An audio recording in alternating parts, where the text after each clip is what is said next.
Morning everyone, and welcome to today's assembly on how to stay happy and healthy during lockdown. In today's assembly, we're going to be thinking about the different ways we can support our well-being during this lockdown. Many of us will feel unfazed by the current lockdown, as we've been through it before and we have a lot of coping strategies to deal with it. Some of us, however, might be experiencing lots of difficult emotions about the coronavirus pandemic. These feelings may include worries about getting sick, the government restrictions, or struggling to see when the pandemic might end. It is understandable to experience different feelings about coronavirus or the lockdown. There is no normal response really to a pandemic. Your feelings probably will change day to day and may be affected by things outside of your control. But what's really important to remember is that things might feel hard right now, but this situation is unusual and it won't last forever. In the meantime, there are lots of ways to help yourself cope. Coping is our ability to respond to and deal with unpleasant, difficult, or stressful situations. Our ability to cope with things can vary. We can cope well one day and poorly the next. Coping strategies are things we choose to do in unpleasant situations to manage our emotions and help us get through them. There are both positive and negative coping strategies. Positive coping strategies are healthy ways of coping that are good for our well-being in the long term. We know we're using a positive coping strategy when we feel better when we're doing it and we feel better afterwards. This might be, for example, going for a walk, taking some time out to read a book, or practicing mindfulness.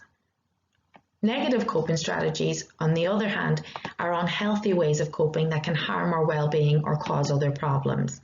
They may feel very impulsive or urge-driven.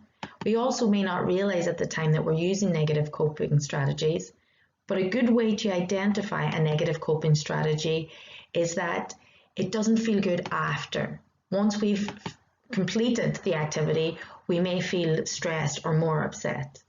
This may be, for example, playing Fortnite for 5 hours straight, spending loads of time on social media, or eating a whole box of biscuits.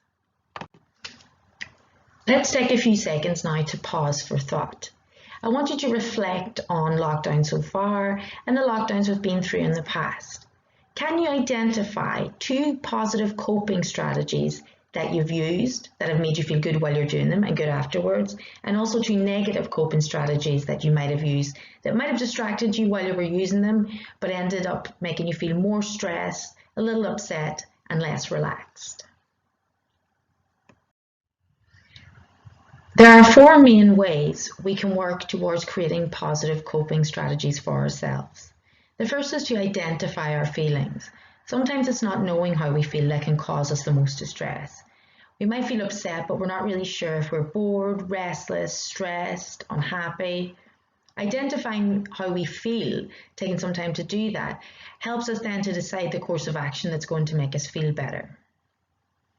Second is talking to someone you trust. Talk to them about how you're feeling and how you might want to move forward, about what looks normal for you right now, and how to help you accept what's happening. This could be a parent, carer, a friend, or helpline such as Childline. It could be a tutor or doll that you could speak to when they're checking in your check-in calls. Recognizing and challenging unkind or helpful thoughts is a really powerful tool.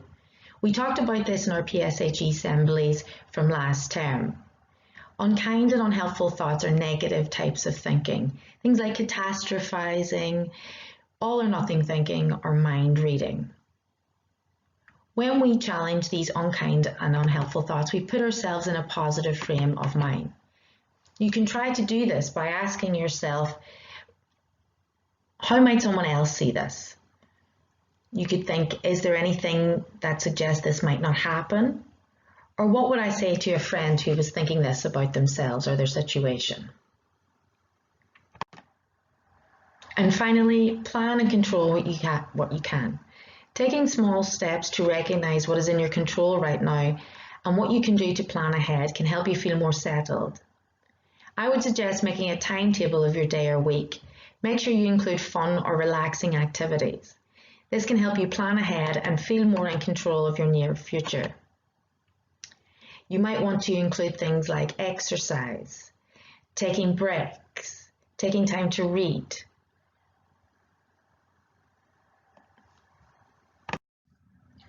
So we'll finish today's assembly by reflecting on a few final positive thoughts. Number one, this isn't our first lockdown. We've lived through lockdowns before and we're more resilient because of it.